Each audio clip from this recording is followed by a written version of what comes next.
ॐ गणेशमेकदन्तं च हेरम्बं विघ्ननायकं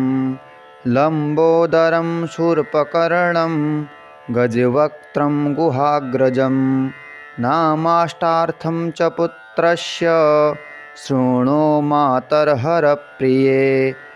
स्तोत्राणां सारभूतं च सर्वविघ्नहरं परं ज्ञानार्थवाचको गश्च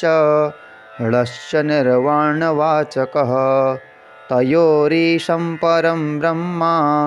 गणेशं प्रणमाम्यहम् एकशब्दः प्रदानार्थो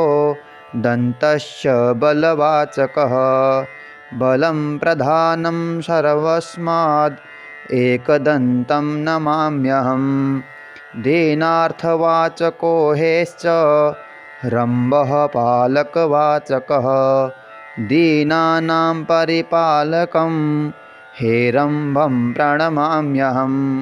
विपत्तिवाचको विघ्नो नायकः खण्डनार्थकः विपत्खण्डनकारकं नमामि विघ्नायकं विष्णुदन्तैश्च नैवेद्यैर्यस्य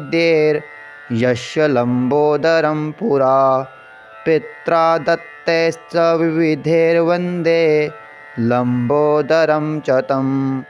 शूर्पकारो च यत्कर्णो विघ्नवारणकारणौ सम्पदौ ज्ञानरूपौ च शूर्पकर्णं नमाम्यहम् विष्णुप्रसादपुष्पं च यन्मूर्ध्निमुनिदत्तकं तदगजेन्द्रवक्त्रयुक्तं गजवक्त्रं नमाम्यहम् गुहस्याग्रे च जातो महाविर्भूतो हरालये वन्दे गुहाग्रजं देवं सर्वदेवाग्रपूजितम् एतन्नामाष्टकं दुर्गे नामभिः संयुतं परं पुत्रस्य पश्य वेदे च तदा कोपं तथा कुरु ततो विघ्ना पलायन्ते वेनते याद यथोरगः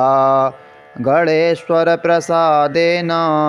महाज्ञानी भवेद्ध्रुवं